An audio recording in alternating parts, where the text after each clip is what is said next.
Chapter 9 Part 1 Lost between childhood and fame. Michael spun around, slipped, and slammed his face into the edge of a wooden door. The accident happened backstage during one of the crowded performances on the Destiny Tour.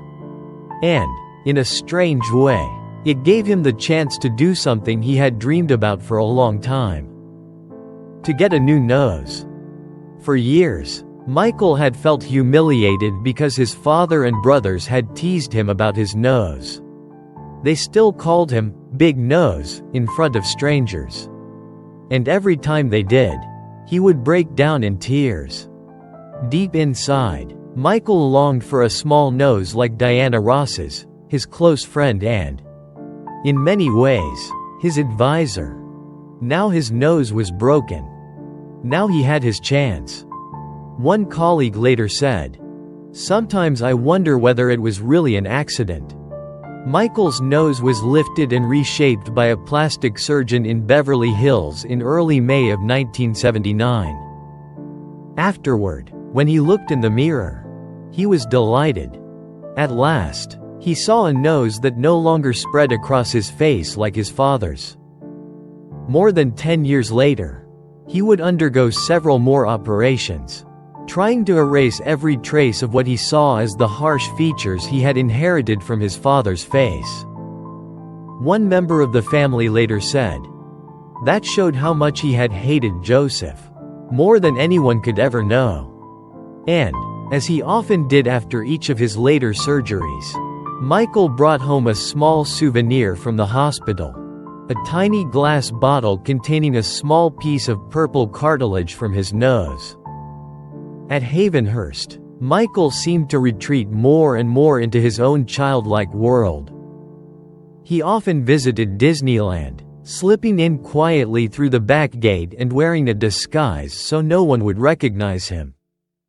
At home, he spent hours watching television, going out to buy fast food, or singing songs from the Jackson 5 era with Ricky, the mynah bird that could imitate human speech. After years of being told by Joe that he was ugly, Michael taught Ricky to say, "You're beautiful, you're beautiful," every time its owner walked into the room. In early 1979, Teresa Gonçalves noticed that Michael had not grown up at all. Teresa, the girl who had admired Michael in Las Vegas 4 years earlier, had visited him on the set of The Wiz in New York, and later came to California after the Destiny Tour.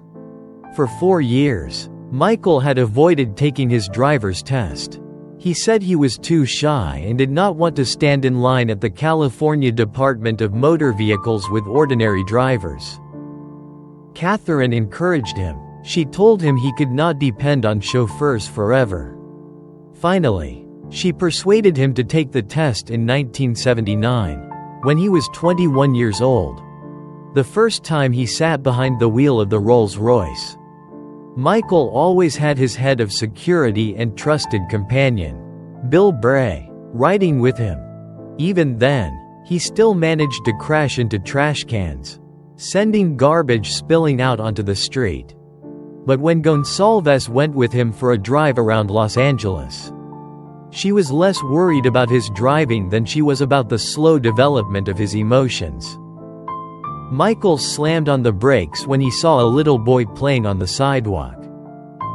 He immediately said, "Terry, I want you to go get that boy's toy. Go on, take it, and then we'll run." At first, he sounded completely serious. Gonçalves said. Of course, he was joking, but that was just his nature. He still behaved like a child. By this time, Michael had 7 nephews. He was not the kind of uncle who spoiled his nephews. Although he lived very close to them, he would often go for months without visiting. And yet, he was deeply absorbed in the details of their lives. He collected their belongings with almost obsessive care. Tiny velvet baby shoes, hair clips, baby socks, newborn clothes, drawings, report cards, and school schedules. For each nephew, He kept a separate file filled with their diapers, wrapped carefully on the outside, untouched by any sign of decay. The filthy poverty inside Michael's room did little to soften the smell of diapers drifting from his drawers. One of the 3 housekeepers at Havenhurst was responsible for cleaning Michael's room, where books, magazines, entertainment items, children's toys, photographs, and boxes of half-eaten cookies were scattered across every table and chair. Even more troubling, he had begun collecting records from his new solo album, Off the Wall. Michael then decided not to bathe or change clothes at all, not even his socks and underwear. The clothes he wore every day became a pair of torn jeans, a ragged t-shirt, and sneakers whose laces had holes worn through them. Everywhere he went, he carried a heavy, sour smell. The stale odor coming from the music room became unbearable for the musicians, not to mention his family. Finally, LaToya, who was now closest to Michael, volunteered to take care of his hygiene. Although he still refused to change into new shoes, he did put on a freshly washed pair of jeans and agreed to bathe twice a week. After Off the Wall became a spectacular success, Michael grew strangely superstitious about being dirty, so much so that, later on, whenever he recorded an album, he would go back to that same shabby, unwashed state. When Quincy Jones worked with him on Off the Wall, he gave Michael a new nickname that was almost painfully accurate: Smelly. But Jones quickly explained that the Jackson family's strong scent was not necessarily a bad thing. In his view, smelly meant something like cool, hip, or fashionable. Jones said Jackson was very polite and very proper, and that he never heard Michael use the word hip, let alone swear. "My God," Jones said, "he's like an unscented explosive." Michael was searching for a caring father figure. And in Quincy Jones, he saw someone worthy of that role. Many people later said that behind the scenes, on the set of The Wiz, Jones and Michael had come to understand each other. Q had already made his name as a jazz musician. He was also a bandleader, arranger, producer, and composer for Tommy Dorsey, Count Basie, and Duke Ellington, among many others. When he scored Sidney Lumet's film The Pawnbroker, Jones became the first black composer to enter Hollywood's inner circle of major film composers. He went on to write dozens of scores for motion pictures, from In the Heat of the Night to In Cold Blood. To the public, Michael did everything he could to deny rumors that he was unhappy with his brothers and wanted to break away to work on his own. He told Ebony, "My brothers and I still get along. There's no real problem between us at all. It's not time for us to make any drastic changes. I'll do more movies, and I'll release more records. But right now, the music has to come first. Even then, I won't do much until something inside me pushes me to do it. That inner drive will tell me when the time is right. Then I'll act." During this period, Jones and Smelly were planning Michael's new solo album, jokingly titled Girlfriend, after a song Paul McCartney had hastily written for Michael. This music was completely different from anything the Jackson brothers had been making. Both Michael and Jones were stubborn perfectionists, and they wanted to make this record a classic right away. Determined not to waste a single minute in the studio, Q had a very delicate habit during recording sessions, meant to avoid the kind of problem that often occurred when some performers became undisciplined. Michael, on the other hand, had prepared so thoroughly that even Jones found it difficult to keep up with him. Working that intensely soon took its toll. One day, Catherine was in the kitchen at Havenhurst when Michael staggered into the room. Gasping for breath, she sat him down and told him he had been working too hard and needed rest. But Michael kept breathing harder and harder.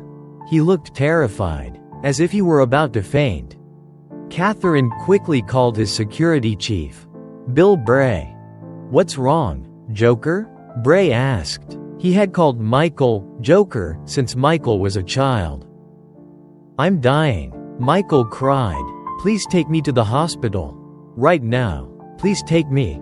A short time later, a team of emergency room doctors at Centinela Hospital in Inglewood gathered around Michael. They diagnosed him with anxiety caused by exhaustion. They gave him oxygen, and once he calmed down, they gave him a mild sedative and sent him home. Catherine persuaded her son to take the medicine, but Michael panicked when it began to take effect. Another wave of anxiety rose inside him, and once again, he was taken back to the emergency room. Hours later, Michael returned home to rest. Only then did he understand that the sedative was not going to kill him. Off the Wall was released in August 1979, and it immediately stirred public attention. Even the album cover of the album attracted attention as well. On it, Michael stood leaning against a wall covered with writing. He was dressed in a sharp, elegant suit, and, at Michael's own request, he wore white socks. But what surprised people most was his new nose. It had restored Michael's beauty. And now, that nose looked almost exactly like the nose of his advisor, Diana Ross. It became the feature people noticed most. Inside that dazzling tuxedo jacket was a vibrant blend of new songs. Wild dance rhythms, smooth grooves, bright love songs, and clean, polished ballads. When composing these musical ideas, Michael did not write them down in notes, nor did he play them on an instrument. He said the songs came straight into his head. He explained, "I wake up from dreams and get to work. Come on, write it down. It's a strange thing. I'm telling you, everything is right there in front of you. And then people ask me how I compose. I'm sorry, but I don't really compose it. It's already there." Once he had sung the song over and over in his mind, he would sing it into a tape recorder. He used his extraordinary gift for imitating instruments so that Jones and the others in the recording team could understand exactly the arrangement he heard inside his head. At first, I might hear French horns. Wah, wah, wah, wah. Then the bass comes in. Ta-dum, ta-dum-dum-dum, ta-dum. Don't Stop Till You Get Enough was truly a song Michael had written by himself. It pushed the Jackson Brothers' "Shake Your Body" down to the ground, into the past. For this song alone, Michael took 10 seconds to introduce it with spoken words, or, more accurately, with murmured sounds softly under his breath, in rhythm with the bass line, simply to build a sense of anticipation before he entered the song's sweet, seductive core. "You know, I was wondering, you know, if you could keep on. Because the force has got a lot of power. And it makes me feel like. Michael's restless energy softened beneath his soaring vocal lines, blending with the deep, pulsing bass. The song's sensual feeling did not seem artificial on Michael's part. Although he had not yet been deeply involved with any woman, he had seen that side of life through his brothers. So he understood the meaning behind the lyrics. The lyrics, "Living Off the Wall," "If We Live Away From Home," also brought out Michael's fresh, high voice. But in "Rock With You," a smoother song written by Rod Temperton, with the help of Jones and another musician from the band Heatwave, Michael's voice became softer and more emotionally filled. Surprisingly, when asked which composers he admired most, Michael named veteran songwriters such as Henry Mancini, Johnny Mercer, and Burt Bacharach, alongside McCartney, Elton John, and Stevie Wonder. He said, "There are so many things, black and white, and people don't read books. but they remember the lyrics of an Elton John song or a Stevie Wonder song. Lyrics can change people's lives. After Quincy Jones played "She's Out of My Life" for Michael, Jones said, "This will be a hit." A few days before they entered the studio, Michael told his 12-year-old friend in England, Terry George, on the telephone that he wanted to release a record that would truly make him cry. Jones said, when he sang "She's Out of My Life," he would often cry. Every time we recorded that song, by the end of it, I would look up and see Michael crying. I told him, "Let's come back in 2 weeks and try it again. Maybe then the song won't hurt you so much." But we came back, and he cried again. So we kept the take exactly as it was. 4 singles from the album: "Don't Stop Till You Get Enough," "Rock With You," "Off the Wall," and "She's Out of My Life" pushed the record into the top ranks. It was the first time a solo artist had achieved such a feat. "Don't Stop Till You Get Enough" and "Rock With You" both took the album to number 1. Released in August 1979, "Off the Wall" became a major event in the music business. At a time when the industry was in a serious slump, Michael's record still sold in staggering numbers, 7 million copies. But instead of enjoying the album's success, Michael sank deeper into loneliness. The truth was, he had no real friends. And fame had trapped him inside the house in Encino. He complained, "I want to go for a walk, or sit under a tree. But everything I do ends up on television or in the newspapers.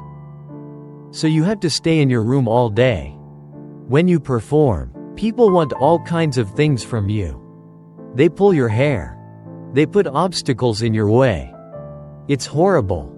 Gradually, Michael began using disguises, wigs, hats, fake beards, dark glasses, just to leave the house in Havenhurst.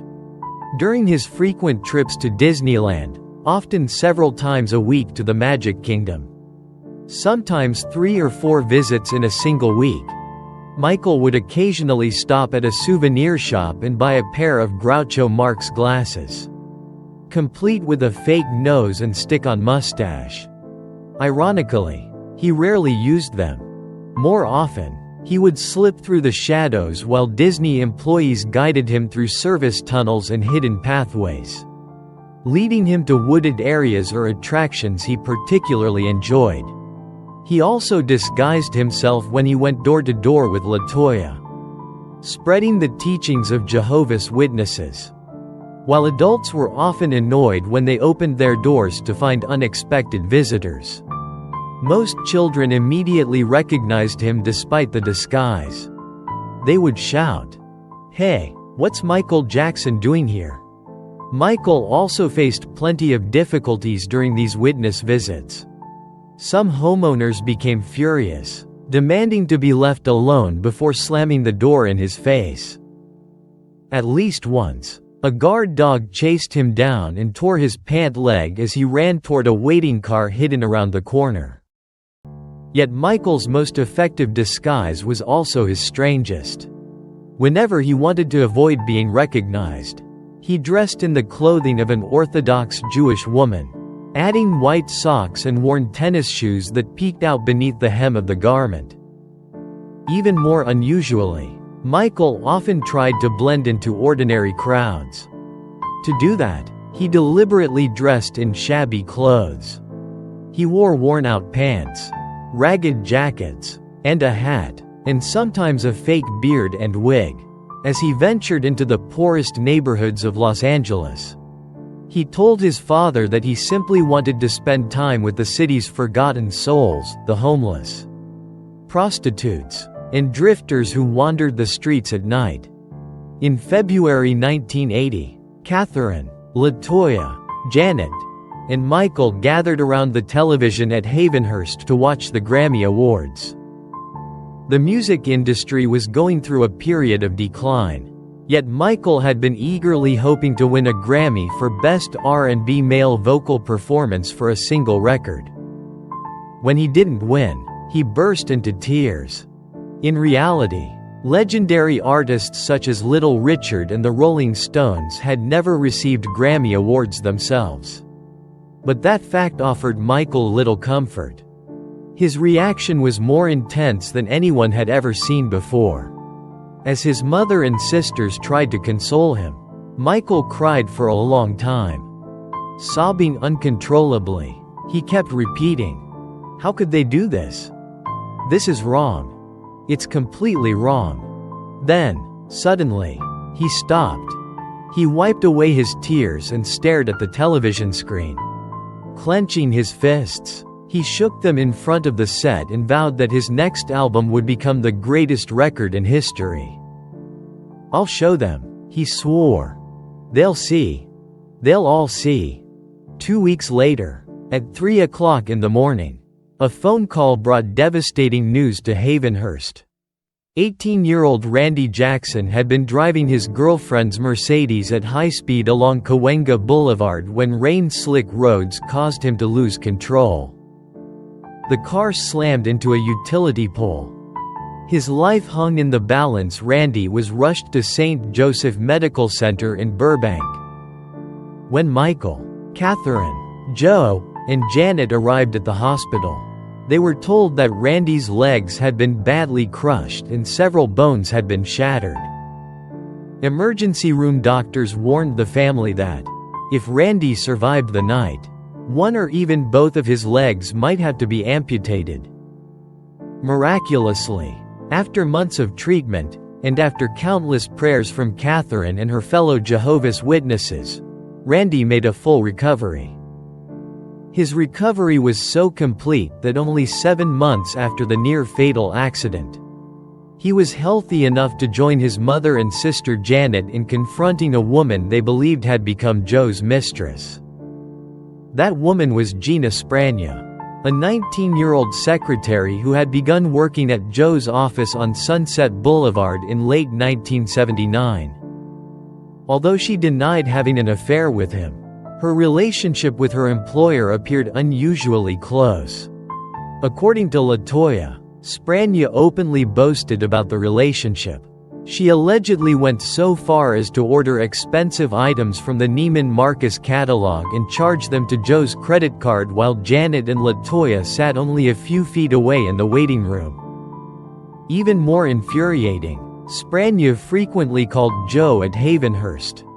More often than not, it was Catherine who answered the phone. Finally, on August 15, 1980, Catherine lost her patience. Furious, she warned Sprania to stop calling Havenhurst and to stay away from Joe Jackson's office. "Or we'll come down there and throw you out ourselves." The following day, Catherine called Joe's office. Sprania was still there. Together with Randy and the newly recovered Janet, 14-year-old Janet, Catherine drove to Sprania's office to confront her. Later, Sprania gave her own account of the confrontation to the police. "Get out," Catherine shouted. "I told you we'd throw you out." As Catherine grabbed Sprania by the hair, Janet seized the young woman's right arm. When Sprania screamed for help, Randy pulled her out of her chair and shoved her to the floor. Then, together with Catherine and Janet, they dragged her from the office and pushed her into the hallway. According to Sprania, Catherine completely lost control.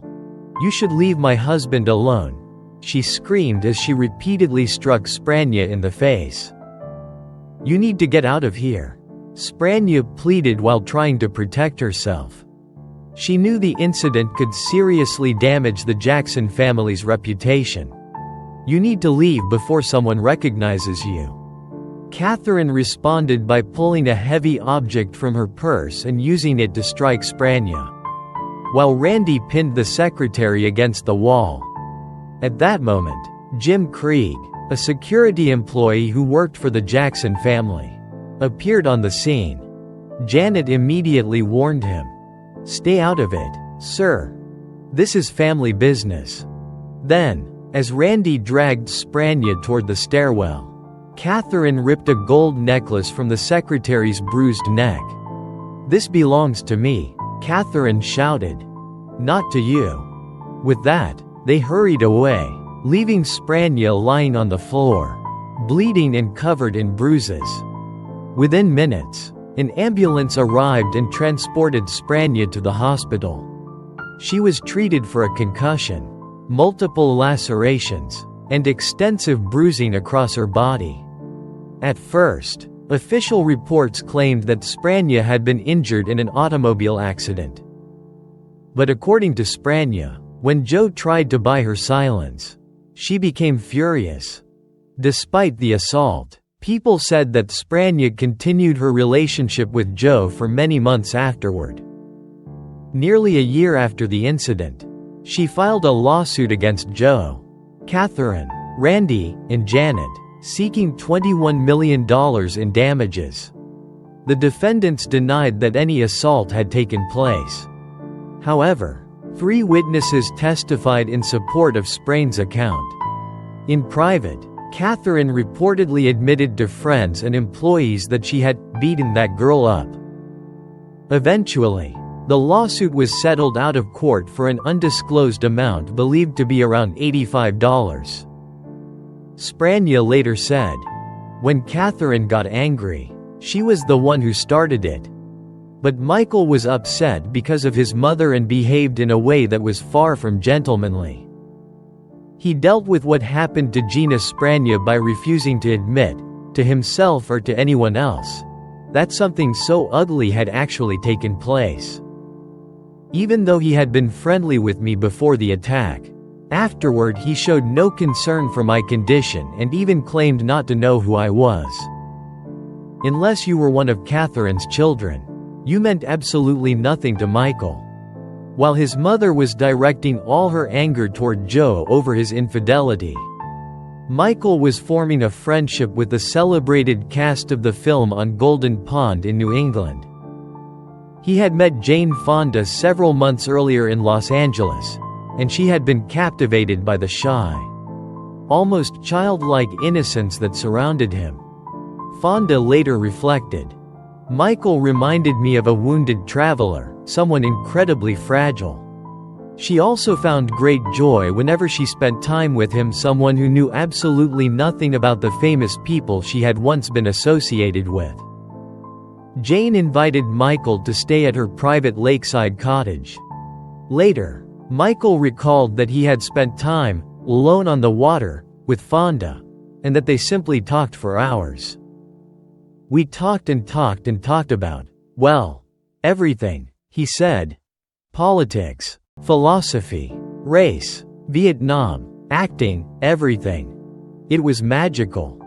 Not long afterward, Fonda introduced Michael to her legendary father, Henry Fonda, though she thought she already knew how he would react. Jane later remembered, "At first I thought my father wouldn't connect with Michael at all. But the truth was, he understood Michael even better than Michael understood himself. The two of them sat together in a small boat. Henry handed him a fishing rod. It was the first time Michael had ever held one. My father and Michael had a lot in common. They were both deeply sensitive and intensely private. Yet when they stepped in front of a camera or onto a stage, they came alive. At first, my father thought Michael was strange.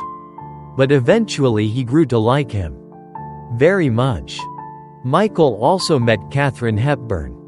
When Jane introduced them, Hepburn reportedly had no idea who Michael was or why he was famous. Jane recalled, "She simply shook his hand and walked away. But that was Katharine. That's just how she was." Michael was crushed. He felt humiliated by the encounter. And because he was unaccustomed to being rejected, the experience wounded him deeply. "Why doesn't she like me?" he wanted to know. "What did I do to make her angry?" Yet it may have been Michael's own manner, his unusually soft voice, his extreme shyness, and his awkward eagerness to please, that made Hepburn uncomfortable from the very beginning. But gradually, Katharine Hepburn's opinion began to change.